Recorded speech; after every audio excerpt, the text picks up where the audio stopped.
Bueno, muy bien, aquí estamos. Una madrugada, mañana muy ventosa, incordiosa diría. Seguimos sin transporte público de pasajeros. El primer servicio va a salir a las 0 horas del día de mañana. No hubo ninguna posibilidad de arreglo o de solución, dada la situación de confrontación que definitivamente ha tomado la Unión Tranvíados Automotor frente a un problema cuya génesis está en las propias decisiones que viene tomando este gobierno, que se iniciaron en 2003 con la política de subsidios al transporte, bajo la idea, discurso o esquema buenista de estamos protegiendo a la gente, estamos cuidando a la gente. De tanto cuidar a la gente, han generado un sistema que está completamente desquiciado, que no presta servicios de manera satisfactoria porque la inversión de capital está profundamente resentida y que además no puede afrontar, por supuesto, los presentes costos. La situación es cada vez y a cada momento absoluta, total y completamente más compleja. Y no solo es compleja por la mala praxis económica, que es un dato absolutamente evidente, sino también por una gran, yo diría, una gran armadura de colaboración. Hoy hay un artículo cuyo título dice las razones que llevaron a imponer el dólar Qatar. Lo de dólar Qatar es una cansada espectacular. No somos millones de argentinos los que estábamos en condiciones de viajar a Qatar con este o cualquier otro dólar, ¿sí? Bajo ningún punto de vista. Es siempre un encuentro de multitudes, pero cuando miramos siempre es para pocos.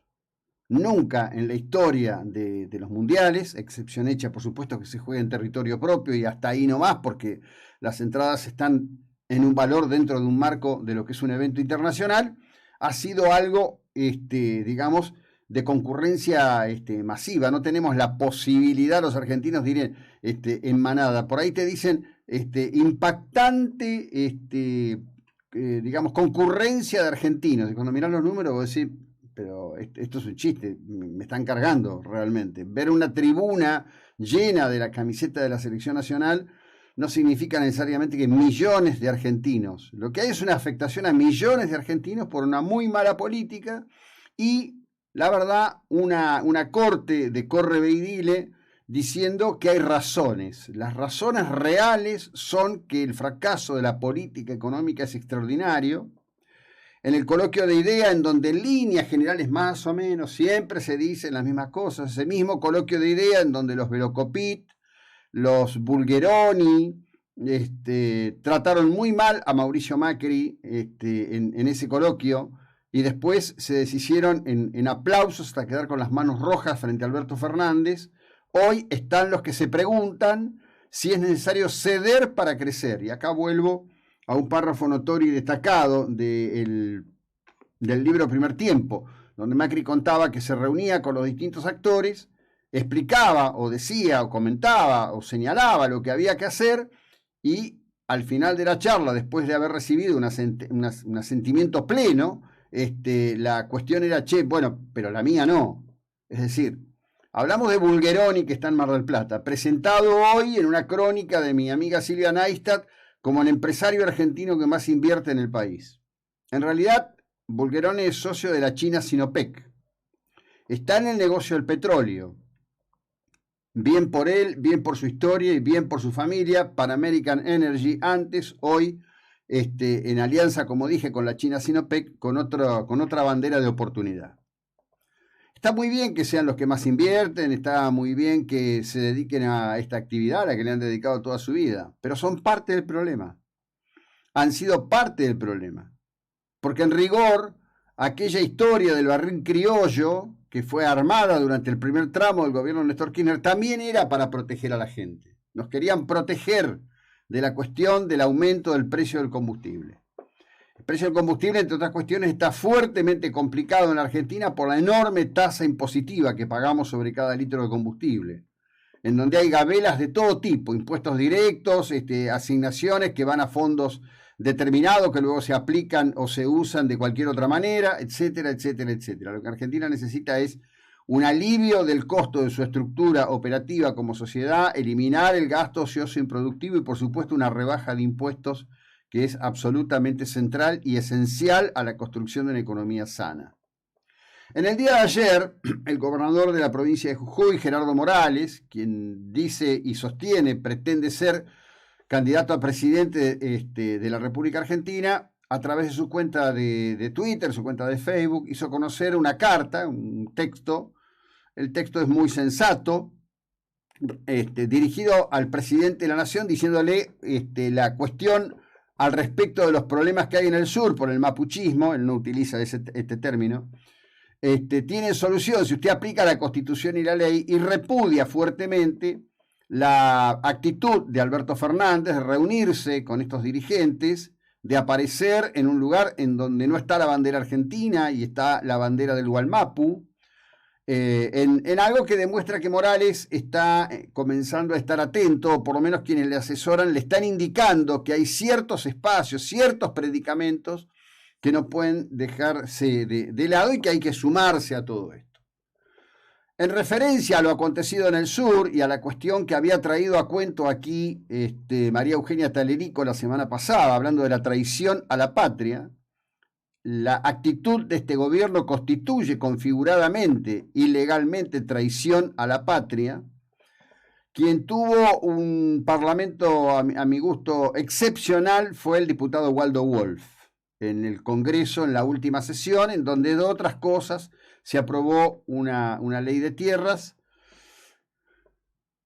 que tiene aspectos controversiales, pero en definitiva tuvo un gran apoyo de todos los bloques legislativos, creo que con dos excepciones. Ya hablaremos un poco más en detalle de eso. Pero ayer fue 12 de octubre, ayer fue el día en que la historia nos dice que Rodrigo de Triana, allí subido arriba del carajo, gritó tierra, y se produjo el encuentro de la expedición de Colón, que pensaba llegar a las llamadas Indias Orientales con el territorio del continente americano. Allí comienza una historia que es la historia de la construcción de la hispanidad que se celebró ayer por todo lo alto, con el fervor de la gente en España, en donde hubo una silbatina inmensa al primer socialista Pedro Sánchez, con muchísimas críticas hoy por su actitud y su conducta durante el acto, un acto al que, es decir, llegan los reyes de España, están a bordo del auto, se supone que cuando bajan del auto está el primer ministro no estaba. Están los que dicen que, bueno, que Pedro Sánchez no estaba puntualmente porque quería evitarse el disgusto de una silbatina. La silbatina se la ligó igual, antes y después. Hay un enorme descontento de la ciudadanía española en líneas generales, más allá después de cómo voten o cómo actúen, frente a un gobierno, el de Pedro Sánchez, que, como dijo Isabel Díaz Ayuso, cada vez más se parece a un gobierno peronista, ¿no? Ella lo dijo en otro contexto, pero aplica. En este sentido, la cuestión al respecto de la historia, que pretende ser reformulada o está siendo reformulada, tuvo ayer en distintos actos por el 12 de octubre cuestiones que son complejas. Miren, les voy a contar, esta es la historia de una niña de 7 años que va al acto escolar disfrazada de indiecita para ser parte del acto, sale del acto, sube al vehículo con sus hermanos y le dice a su padre que estaba muy enojada con los europeos por lo que le habían hecho a los indios, y hace todo un discurso. Y el padre la mira y un momento le dice, bueno, lo que yo te quiero explicar es que los europeos somos nosotros. Y la nena entra en crisis, llora, le grita al padre mentiroso. Esto es lo que están provocando. Están provocando, primero, una alteración de la historia. Segundo, una construcción mentirosa al respecto de los hechos. Porque, por supuesto, cuando los españoles llegaron, y después llegaron los franceses, y después llegaron los holandeses, y después llegaron los británicos, todos y cada uno disputaron a sangre y fuego las tierras. Todos y cada uno disputaron a sangre y fuego la riqueza. Esa riqueza que estaba en estas tierras, ¿sí?, y que era ya sometida a la disputa violenta por parte de aquellos que se habían constituido en el continente americano. ¿O alguien cree que los incas gobernaban mediante la piedad y la tolerancia.